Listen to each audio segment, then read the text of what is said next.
Irmãos e irmãs, boa noite. Deus nos ajude, tenha piedade de nós. Agradecer, como sempre temos feito, a Deus em primeiro lugar e a sua presença neste culto da noite. Vamos orar antes de tudo. Amado Deus, na sua santa presença, sem merecermos, mas diante da sua graça, da sua misericórdia, pedimos que o Senhor nos ajude a falar somente de Ti. Nos instrua, nos dê capacidade, discernimento, e que possamos ter, Senhor, abertura do coração no Seu Espírito, para poder compreender as Suas Sagradas Escrituras para o objetivo da nossa vida, até a volta do Seu Filho amado. Amém. Irmãos, nós vamos, nesta noite de domingo, apresentar para a igreja e para você que nos acompanha uma parcela da carta que Paulo escreveu aos irmãos em Roma, no capítulo 12. Nós vamos ler 8 versículos, do 1 ao 8. Vamos ler? Leiamos. Diz assim o apóstolo: Rogo-vos, pois, irmãos, pela compaixão de Deus, que apresenteis os vossos corpos em sacrifício vivo, santo e agradável a Deus, que é o vosso culto racional, e não sede conformados com este mundo, mas sede transformados pela renovação do vosso entendimento, para que experimenteis qual seja a boa e agradável e perfeita vontade de Deus. Porque pela graça que me é dada, digo a cada um dentre vós que não pense de si mesmo além do que convém, antes pense com moderação, conforme a medida da fé que Deus repartiu a cada um. Porque assim como em um corpo temos muitos membros, e nem todos os membros têm a mesma operação, assim nós que somos muitos, somos um só corpo em Cristo, mas individualmente somos membros uns dos outros. De modo que, tendo diferentes dons, segundo a graça que nos é dada, se é profecia, seja ela segundo a medida da fé. Se é ministério, seja em ministrar. Se é ensinar, haja dedicação no ensino. Ou o que exorta, use esse dom em exortar. O que reparte, faça com liberalidade. O que preside, com cuidado. O que exercita a misericórdia, com alegria. Amém? Quem está acompanhando nossos estudos, e nós estamos na 34ª edição de estudos, quem tem acompanhado desde o começo da carta até o final do capítulo 11, o apóstolo Paulo apresenta fatos importantes da doutrina do Evangelho, das quais nós vimos, segundo as Escrituras, das Escrituras para as Escrituras. Se os irmãos lembram, do capítulo 7 em diante, Paulo carrega muito informação de profetas. Quase que 80% dos versículos está lá Isaías, Oséias, Malaquias, Joel e Davi, Moisés. Porque tem uma característica toda doutrinária esses primeiros 11 capítulos. Só que agora ele muda. Nos primeiros capítulos, a justiça de Deus foi considerada em várias oportunidades da história, como nós vemos nas raças, no caso os judeus, os edomitas, os filhos de Jacó, e depois os edomitas misturados com os gentios. E desde o princípio, a maneira de Deus tratar com os judeus e com os gentios tem sido consistente com a justiça e do próprio caráter de Deus. E nós entendemos no Espírito do Senhor o seu propósito. Nada pode contra a justiça de Deus. Contrastantes com a sua severidade e também com a sua misericórdia. Ora severo, ora misericordioso. Embora Deus coloque todos na incredulidade, como nós vemos no final do capítulo 11, para que ele possa usar de misericórdia com todos. E assim nós vemos entre ramos enxertados, ramos cortados, ramos naturais, com a possibilidade de voltar. E lembre-se, todos na Bíblia são todos os homens, quando Paulo e as Escrituras diz. Nunca é parte de um todo. Veja que usou de misericórdia com todos, ou embora na incredulidade de todos, usou misericórdia com todos. Porque quando Deus se refere a partes, ele usa ou cita especificamente a sua raça e origem, os judeus, gentios, os gregos, os edomitas, os filhos de Jacó. Irmãos, de modo geral, a parte doutrinária, como nós falamos, termina no capítulo 11. Mas o assunto do evangelho da justiça e do comportamento dos crentes, Deus ensina e passa para Paulo que ele continue até o fim. Paulo molda, segundo as Escrituras, os crentes na medida certa. Se pudéssemos falar sobre a pregação de hoje, é crentes na medida certa. Sem fanatismo, sem legalismo religioso, como havia nos judeus, sem a perdição que havia nos gentios, os crentes sensatos realmente são os melhores, porque eles aprendem a serem obedientes como Abraão, porque Abraão era um homem sensato. Todos nós que estamos no Senhor devemos ter sensatez do Evangelho, ponderação. A justiça de Deus foi demonstrada e o Evangelho deve ser pregado a todas as nações, todas as raças e tribos. Nunca para incriminar os homens, mas para salvar os homens. E isto lemos. O primeiro versículo que nós lemos, Paulo diz: rogo-vos, pois, irmãos, pela compaixão de Deus, que apresenteis os vossos corpos em sacrifício vivo, santo e agradável a Deus, que é o vosso culto racional. A pregação de hoje, ela vai ser expositiva. Então, analisando esse primeiro versículo, visto que o apóstolo Paulo mostrava intensamente interessado sobre esta questão de que o viver em Cristo era a razão consumidora da sua própria vida, ele, Paulo, ele roga que os irmãos levem tão a sério como ele a conduta diária. Paulo, na sua posição de apóstolo dos gentios, responsável pelas igrejas dos gentios, e as igrejas cristãs, tinha o direito e o dever de chamar nossa atenção para as exigências que devem acompanhar a nossa salvação. Porque após salvos, nós temos deveres para fazer, compromissos a exercer nas nossas vidas. Pois quem tem Jesus como seu Salvador, deve ter Jesus como seu condutor. Não só Salvador e mas ele deve ser o nosso condutor. Ninguém possui e ninguém pode possuir Jesus como seu Salvador se ele não for também o seu Senhor. De forma que Jesus nunca guia quem não é dele. Ele não interfere na vida de quem não lhe pertence. Mas quem pertence ao Mestre Jesus deve seguir os passos dele.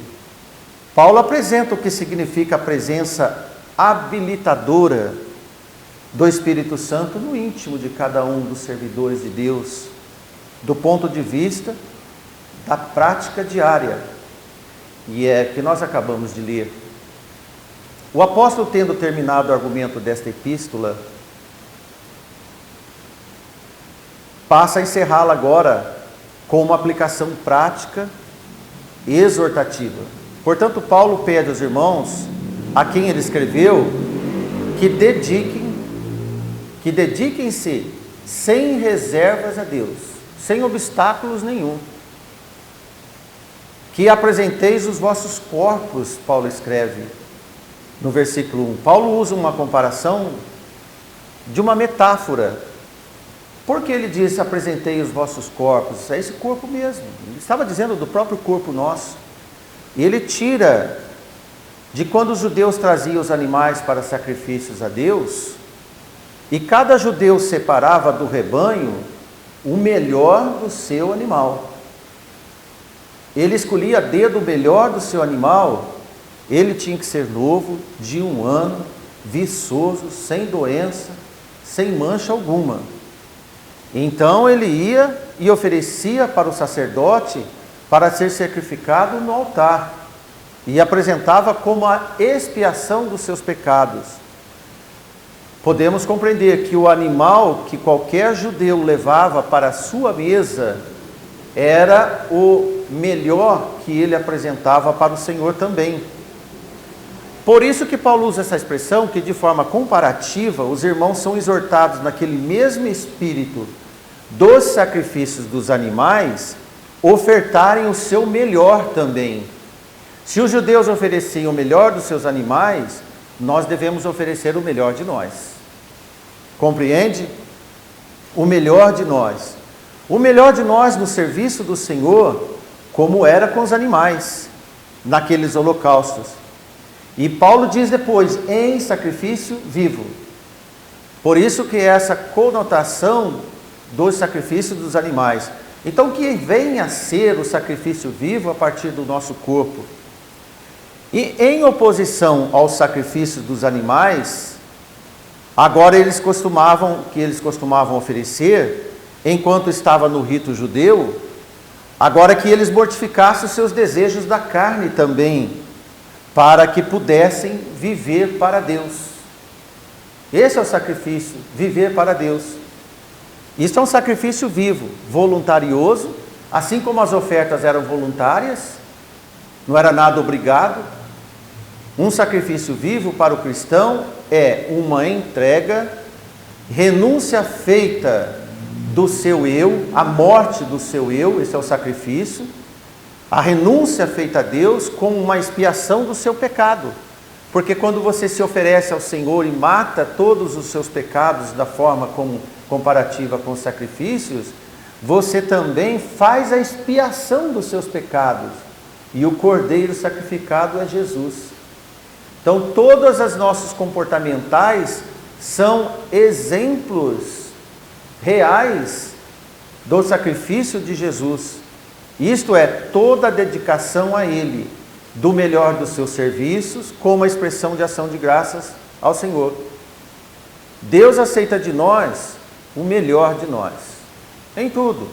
Isso implica que quem se oferece apresenta-se inteiramente no seu ser, desconsiderando qualquer mérito, olha só agora, qualquer mérito pessoal que descaracterize a honra e o sacrifício exclusivo do nosso Senhor Jesus Cristo. No caso daqueles animais sacrificados, ele foi morto e o sangue oferecido. E quem fosse oferecer ao Senhor como um crente, Paulo escreve, que se apresente de todo o coração puro, descartando os seus desejos e interesses pessoais. Esta é a oferta que o apóstolo pede aos romanos para fazerem.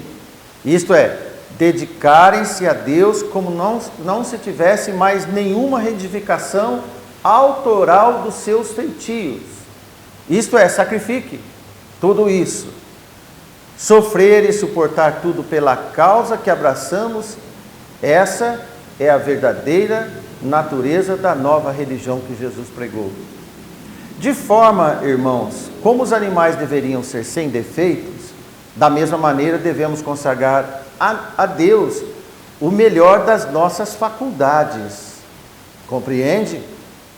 No vigor das nossas mentes, no vigor da nossa saúde, do talento e do tempo, sacrificar o eu no melhor do tempo da nossa vida.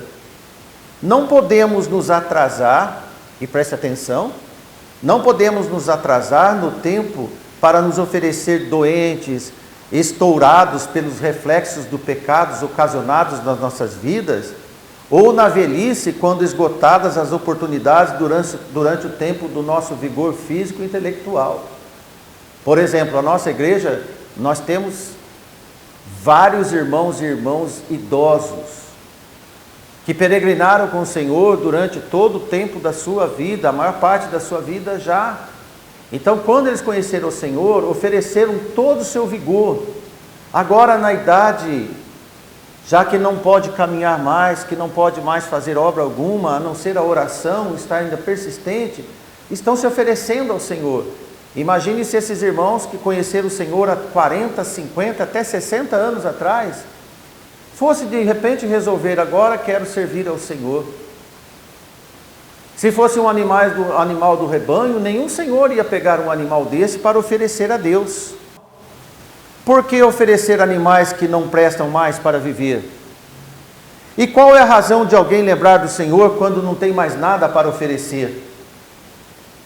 E Paulo toca nesse assunto.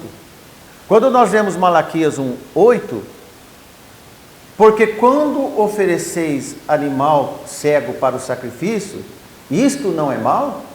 E quando ofereceis o coxo, o enfermo, isto não é mal? Ora, apresenta-o ao teu governador, porventura terá ele agrado de ti? Ou aceitará ele a tua pessoa, diz o Senhor dos Exércitos? E aqui Malaquias diz sobre o que ele estava oferecendo, e sobre a apresentação dele para o governador também, todo estourado. Será que ele ia ter agrado dessas ofertas? Por isso que o Senhor ensinou desde o tempo de Moisés que esses animais tinham que ter o ápice, o ponto melhor da sua energia, saúde e vitalidade, como nós vemos em Êxodo 12:5. O cordeiro ou cabrito será sem mácula, isto é, sem mancha, um macho de 1 ano, a qual tomareis das ovelhas ou das cabras. Então o ofertante judeu ia lá no seu rebanho, como já falamos, e ele escolhia o melhor que tinha. E Paulo diz, quer servir ao Senhor, ofereça esse sacrifício do melhor que você também tem, o quanto antes. Da mesma forma, Paulo alerta sobre as nossas primícias da nossa vida, volta a dizer, sobre a nossa juventude, saúde e força, ser oferecidos o quanto antes na obra de Deus. Porque, irmãos, muitos viram o rosto para essas informações.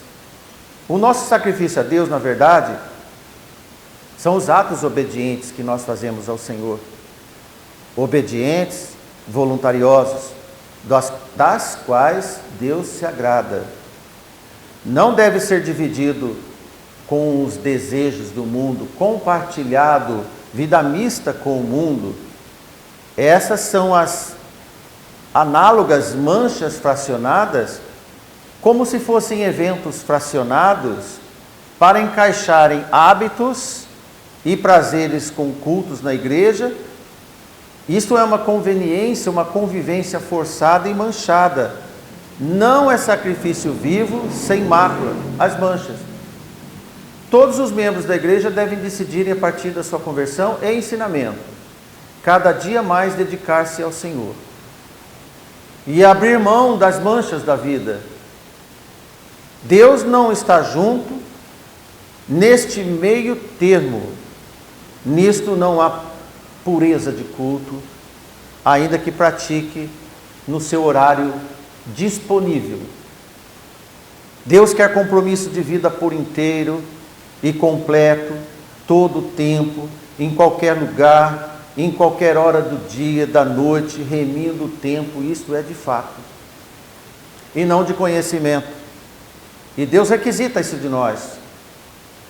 Ocorre, meus irmãos, que na beira da morte ou na velhice, é como no propósito de oferecer a Deus esses animais adoentados e fracos, cego e coxo. Obviamente ninguém deixa o casamento para a velhice. Quem aqui dos jovens tem projeto para casar na velhice? Acredito que ninguém. Então qual é a razão de também não servir ao Senhor na sua juventude e se aplicar a Ele na sua juventude? para que na velhice as suas cãs, suas barbas, seus cabelos brancos tenham história para contar de que andou com o Senhor, que foi fiel ao Senhor durante a sua vida. Fato que aconteceu com os judeus nos dias de Malaquias foi um vexame religioso, mau exemplo, um culto inapropriado, os quais Deus não aceitava, repugnava. Malaquias e outros profetas contemporâneos alertaram para que não brincassem de fazer religião com Deus. O sacrifício vivo, meus irmãos, é estar livre do domínio das influências do pecado, é estar nas melhores das afeições de nossos corações e vida junto a Deus, como templo do Deus vivo. Todas essas informações no versículo 1. Olha o versículo 2, quando Paulo escreve, naturalmente agora emendando o versículo 1 para o 2, não se conforma com este mundo, mas transforma pela renovação do vosso entendimento, isto é, a mente, para que possais discernir no Espírito qual é a vontade de Deus, e que é bom, o que é bom e o que agrada, o que é perfeito. O versículo 2. A palavra traduzida conformada, ou não vos conformeis, ou não se conforme, significa, meus irmãos, apropriadamente colocar de forma a aparência de outra pessoa. É conforme alguém. Pede para se referir a qualquer coisa relacionada ao hábito, o dia a dia, o comportamento, que embute muitas coisas, todas as coisas da nossa vida.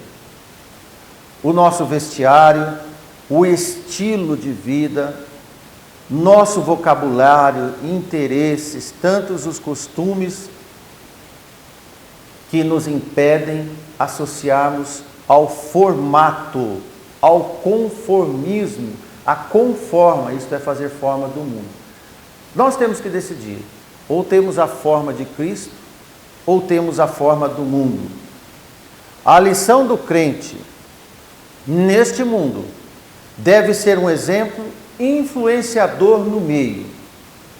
Qualquer um de nós aqui, do primeiro ao último, onde você for, você deve influenciar Jesus. As pessoas devem ver Jesus em você, sem abrir a boca, quase que sempre. Tem que ver você alguém diferente. Se você se mistura no meio da multidão e ninguém vê você diferente, tem problemas com Deus. Não faz um sacrifício vivo, tem manchas. E esta é a lição. Alguns podem erroneamente pensar que não estão em conformidade com o que não estão em conformidade com o mundo, sem perceber o quão próximo estão do mundo, quando se entrega a muitas coisas que os outros do mundo fazem, quando copiam seus influenciadores. Eu quero fazer um parênteses aqui na igreja, porque as coisas são graves e mais que nós imaginamos. Nós temos nas igrejas netos de irmãos, filhos de irmãos, jovens. Anos atrás, e não faz muitos anos, a única influenciadora de um jovem, de uma criança, era a família, os pais e os avós, certo?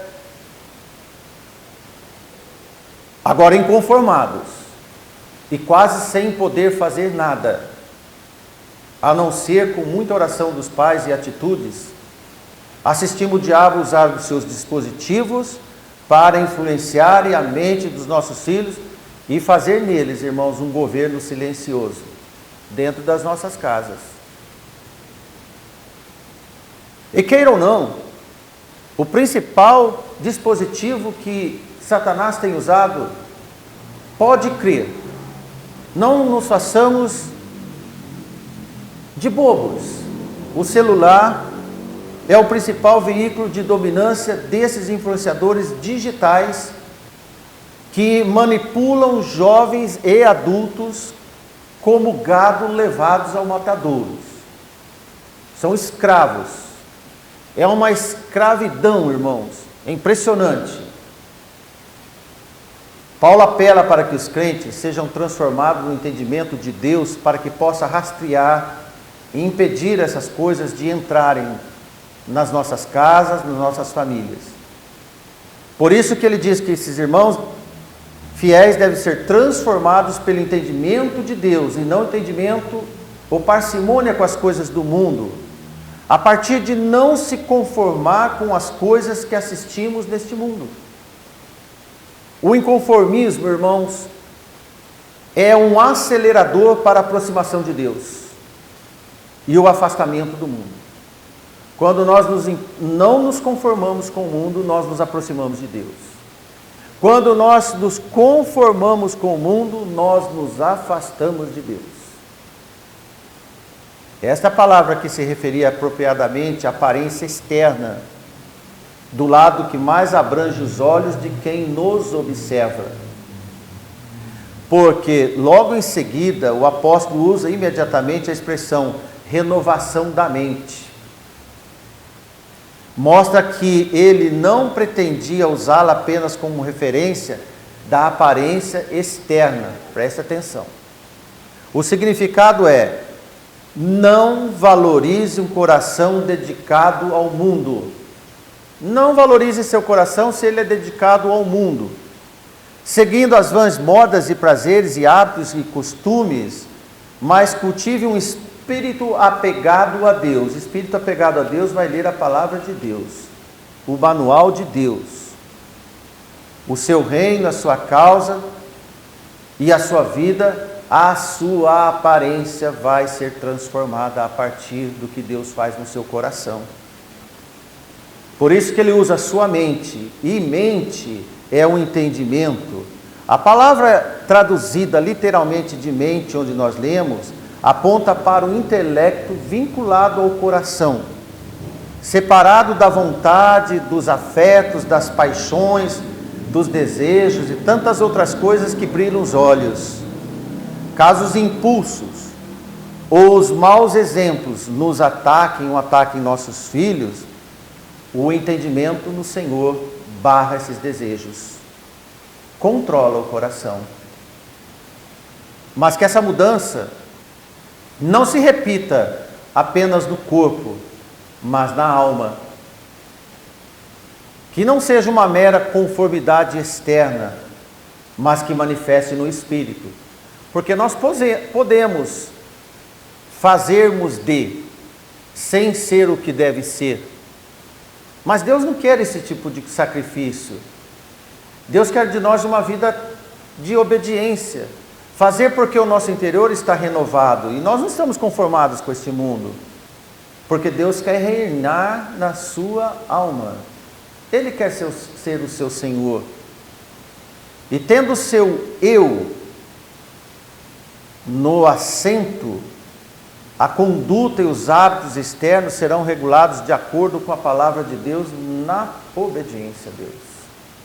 Por isso que no processo da educação, correção e disciplina, sim, afasta os afetos do mundo. Certo é que as coisas que chegam no intelecto de cada um de nós é que comandarão as nossas ações e as nossas vontades. Para então ter gozo celeste no nosso Senhor Jesus Cristo, no final do versículo 2 ele diz: para que possamos experimentar qual seja a boa, a perfeita e agradável vontade de Deus. Esse é o desenho que Paulo faz e nós precisamos nos apegar. E essa parte do versículo pode ser traduzida para que você possa investigar a vontade de Deus e conviver no seu agrado. A vontade de Deus diz respeito aos seus mandamentos em relação à nossa conduta, suas doutrinas em relação à nossa crença, seus procedimentos providenciais em relação às nossas aparências externas. Significa que Deus exige de nós, de qualquer maneira, tudo que possa ser conhecido, visto pelo mundo e obedecido no Senhor. E no versículo 3 Paulo diz: porque pela graça que me é dada, digo a cada um dentre vós, que não pense de si mesmo além do que convém. Antes pense com moderação, conforme a medida da fé que Deus repartiu a cada um. Se você observar, vê que agora Paulo ele entra no conjunto, num relacionamento que a igreja deve ter entre seus membros. Primeiro Paulo diz, pela graça que me é dada, isto é autoridade. Por favor, ou em virtude do favor do ofício apostólico, pela autoridade que foi conferida por Deus, ele poderia declarar e ensinar, corrigir a igreja da boa vontade daqueles que necessitavam de informação. Sendo assim, Paulo diz, pois eu digo nessa autoridade. Então ele está prestes a introduzir algumas considerações adicionais para mostrar que podemos discernir uma mente que não está em conformidade com o mundo. Você deve fazer essa análise. Como é que você está? E ele diz, não pense de si mesmo além do que convém, antes pense com moderação, com equilíbrio. Olha, irmãos, recado que Paulo passa para nós: nunca, jamais, nenhum de nós superestime a si mesmo. Não se ache mais além da medida que Deus lhe deu. Você vai ter a compreensão no Espírito do Senhor. Pensar mais de si do que deveria. Isso vai inflar, vai inchar e vai deixar orgulhoso. Existem muitos crentes orgulhosos. Deus não gosta de crente orgulhoso. Deus não quer crente orgulhoso. O verdadeiro padrão pelo qual devemos estimar a nós mesmos, ele acrescenta imediatamente. Isto é uma proteção contra o orgulho, a soberba, uma exortação para não engrandecer e se julgar o tal no corpo da igreja. Como podemos incorrer nesse pecado, nesse risco? Talvez pelos nossos talentos. Se for um pregador que prega muito bem, ele pode achar que ele tem autoridade, porque prega bem, ou canta bem, ou ora bem. Pela riqueza, por exemplo, os bens, ou um status social, intelectual, porque é mais estudado e tal. Tantas coisas podem ocorrer que nos infla. E acontece, irmãos, que alguns também, porque serem pobres, e a igreja sempre teve irmãos pobres, e sempre terá, Jesus mesmo, pobre sempre vai haver no mundo. O homem quer acabar com a pobreza e nunca vai conseguir. Um dos países mais ricos do mundo, Estados Unidos, tem pobre.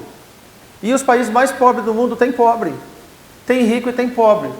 O problema é a divisão de renda e a quantidade. Mas isso, irmãos, como nós vamos resolver? Não é questão nossa.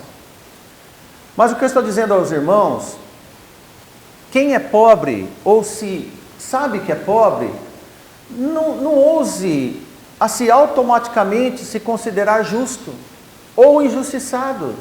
Pobreza não é injustiça de Deus. No mundo é, mas a pobreza não é injustiça de Deus. Não faça isso, irmãos. Muitos pobres são orgulhosos e arrogantes e lamentadores, tal qual como os ricos. A diferença é que um tem dinheiro e bens, o outro comporta-se como proprietário, nada tendo. Provérbios explica melhor o que estamos falando, para não falar de nós mesmos. Provérbios 13:7 diz: há alguns que se fazem ricos e não tendo coisa nenhuma. Então veja que não é novidade. E outros que fazem de pobres e têm muitas riquezas. Provérbios 12:9 diz: melhor é o que se tem estima, melhor é o que se estima em pouco e tem servos, do que o que se vangloria e tem falta de pão. O mundo anda nessa soberba. Sabemos que é assim, mas dentro da igreja não pode ser assim. A igreja não tem que admitir esses valores e conceitos lá de fora. A igreja, irmãos, é diferente de tudo que você pode conhecer aí fora. Dentro da igreja do Senhor, tudo tem que ser diferente. O comportamento, a forma de ver, a forma de enxergar. Porque esse hábito de julgar melhor que o próximo tem prevalecido em todo o mundo ao nosso redor. E Paulo também passava por isso em Roma. Como que na capital do mundo não ia ter gente soberba e arrogante? E que vinham para a igreja A preocupação do apóstolo é que essas influências viessem na igreja de Roma. Paulo diz em Filipenses 2,3, a igreja de Filipe, que nós lemos ontem: nada façais por contenda ou vanglória, mas por humildade cada um considere os outros superiores a si mesmo. Aqui é a raiz de se resolver essas questões. Cada um considere superior a si mesmo. Em Romanos 12:10, um pouco antes, à frente do nosso estudo: amai-vos cordialmente uns aos outros em amor fraternal, preferindo em honra uns aos outros. Irmãos, a fórmula divina é: honre o seu irmão, coloque ele em estado de honra, nunca considere superior a qualquer irmão que seja. Não há pecado para o qual as pessoas sejam mais propensas do que uma autoavaliação e orgulhos desordenados de si mesmo. Sentimento de satisfação pela capacidade de realizar feitios por si só. Geralmente essas pessoas expulsam Deus da sua vida. É Ele que faz, é Ele que conquistou, é Ele que trabalhou, tudo é dele. Sempre usa a primeira pessoa, o eu. Devemos pensar de nós mesmos sobriamente. E é necessário, irmãos, sempre nos diminuirmos. Se você não sabe direito onde você está, diminua.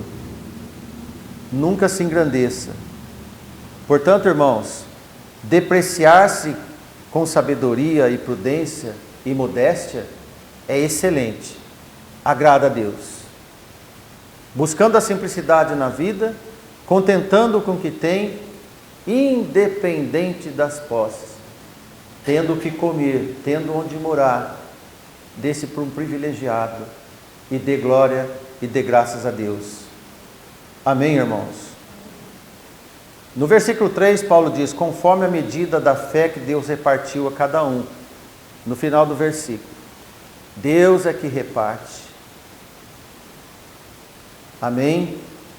A fé que os cristãos vivem é atribuída a Deus. Como doador, certos nós que tudo é de Deus. Desde uma agulha que nós temos até a nossa vida, e Jesus disse sobre o fio de cabelo. Tudo está no comando de Deus. Ele nos dá, Ele nos subtrai. Tudo, os bens e a vida. Nesse ato sábio e consciente, que Deus tudo nos deu, o suficiente, seremos crentes transformados, gratos. Os promotores mais eficazes que experimentam o sentimento correto da vontade de Deus, atuando como verdadeiros renovadores inconformados com este mundo, enquanto as pessoas do mundo se orgulham com cargos, posses, pessoas e objetos, como coisas de sua própria criação e conquistas, ou propriedades de si mesmo, porque trabalhou a vida inteira para ter e para possuir, deveriam considerar tudo como um presente de Deus e deixar de excitar o orgulho, para que esse sentimento se transforme em gratidão. Olha, irmãos, de qualquer forma, nós temos que ser gratos e sempre ter a certeza que nós nada merecemos. Então Paulo diz no versículo 4, 5 em diante: porque assim como em um corpo temos muitos membros e nem todos os membros têm a mesma operação, e aqui ele diz, irmãos, que para produzir a humildade adequada, ele mostra aos irmãos que Deus designou certas ordens e funções na igreja, e nós devemos aceitar no maior abraço possível. Existem vários membros no quadro humano, nosso corpo. Todos são úteis. Desde a unha até o fio de cabelo. Se não fosse útil, Deus não nos dava. Na igreja, a mesma coisa. Todos os membros que estão nesta igreja vieram para serem úteis, para serem usados por Deus. E Paulo diz: assim como somos muitos, somos um só corpo em Cristo, mas individualmente somos membros uns dos outros. Irmãos, você pode entender que a união dos irmãos em Cristo é a mais terna e interessante de todas neste mundo. Eu não sei se você já pensou no que você vai ouvir. Não existe união no mundo igual da igreja. Não existe. Mais misteriosa que seja e que liga qualquer um diferente do outro.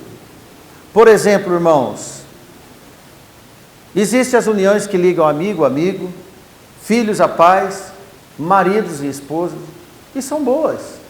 Deus criou.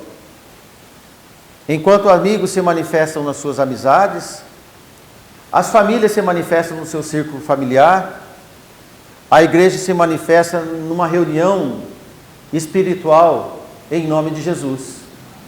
Sempre em nome dele. Na família e nas amizades não são assim. É em nosso nome. É em nome da família. A igreja se reúne em nome de Cristo. Por isso que ela é única. Apenas Cristo entregou e amou a igreja tanto quanto o marido deve se entregar à sua esposa. E é uma comparação que Paulo faz em Efésios 5, nós não vamos ler, 25 a 23. Irmãos, Deus não fez tanto assim pelos amigos e pelas famílias, mas pela igreja ele se entregou. Amém? As amizades são nossas, as famílias são nossas, mas a igreja é dele. Por mais problemas que a igreja possa ter, se não for no espírito vivo, nós não conseguimos enxergar. Alguns vão achar que as amizades aí fora são melhores que a igreja, e muitos crentes falam, porque estão muito voltados às coisas do mundo. Eles não entendem que os problemas da igreja são problemas circunstanciais para a purificação do corpo. As famílias têm problemas, mas as pessoas não saem das famílias. Mas se tem problema na igreja, eles saem da igreja. De forma que devemos estar unidos tanto quanto somos dependentes um do outro. Tanto quanto mais unida é uma igreja, mais dependente torna-se um membro do outro. Você é capaz de entender? Porque elimina-se as superioridades que acabamos de dizer. Cada um serve o outro e a existência e a vida de um é necessária para a utilidade do outro. Por isso, na ceia nós manifestamos esse tipo de união. Assim, na igreja, todo indivíduo não é apenas necessário em seu lugar como indivíduo, mas é necessário para a adequação e sobrevivência de todo o corpo de Cristo. E podemos aprender aqui que somos responsáveis pelo funcionamento de todos os irmãos como membros. Nenhum membro deve se considerar sem importância, porque quem se considera sem importância está provocando um estrago na vida de toda a igreja. Quando deprecia a si mesmo, quando assim age. E ele não está causando só na vida dele, mas está causando na vida da igreja, no corpo do Senhor. Porque na igreja do Senhor, nenhum de nós pode pensar só em si. Nenhum membro é igual ao outro. Cada um de nós somos únicos. E se ele negar o seu ofício, todo o corpo sente. Versículos 6, 7 e 8 para terminarmos. Nós vemos que Deus nunca planejou que todos fôssemos iguais. Mas nós temos o mesmo Espírito. Um só Espírito para nos deixar com o mesmo sentimento, na mesma união, na mesma operação. Porque Deus concede os seus favores e nesse mistério, para o bem e o seu agrado, para a edificação de todo o corpo do Senhor, a sua igreja. O que Deus quer de nós, irmãos, é que sejamos ocupados e diligentes nesta obra tão maravilhosa que um dia Deus chamou. e aqui você está. Que a igreja, em nome do nosso Senhor, seja o seu grande empreendimento celestial. E vamos dar toda a atenção a esse santo ofício. Particularmente para cada um que não seja desejoso de estar no lugar do outro, por exemplo, e honrar aqueles que são chamados para cada função que o Senhor estabelece, nós evitaremos pensar de si mesmo mais do que nós deveríamos pensar. Como novamente digo, que se fosse melhor com o outro. A comparação, irmãos, nunca é saudável, porque a gente parte do que a gente vê em alguém, e não no que ele é e Deus constituiu. Desta forma, nós vemos Paulo agora mudar de assunto, como você já compreendeu. Ele passa a edificar a igreja, ele passa a fazer um fomento no corpo de Cristo, para que a igreja do Senhor possa ter uma característica de Jesus. E nesses ensinos, nós vamos ver, com certeza, que aquele que exercita a misericórdia, por exemplo, ele vai fazer com alegria, porque ele tem uma base de uma igreja que lhe dá essa sustentação. Aquele que reparte, ele é liberal em repartir, porque ele sabe que ele tem a base da igreja para poder um dia, caso necessite, de ajudá-lo também. E aquele que preside, que seja cuidadoso. Assim, a forma orgânica da igreja traz frutos, e muitos, para o dia do Senhor. Amém? Que Deus nos abençoe. Que a graça do Senhor possa estar inundando o coração de cada um de nós, no aperfeiçoamento para a volta do nosso Senhor Jesus Cristo. Amém, irmãos? Amém.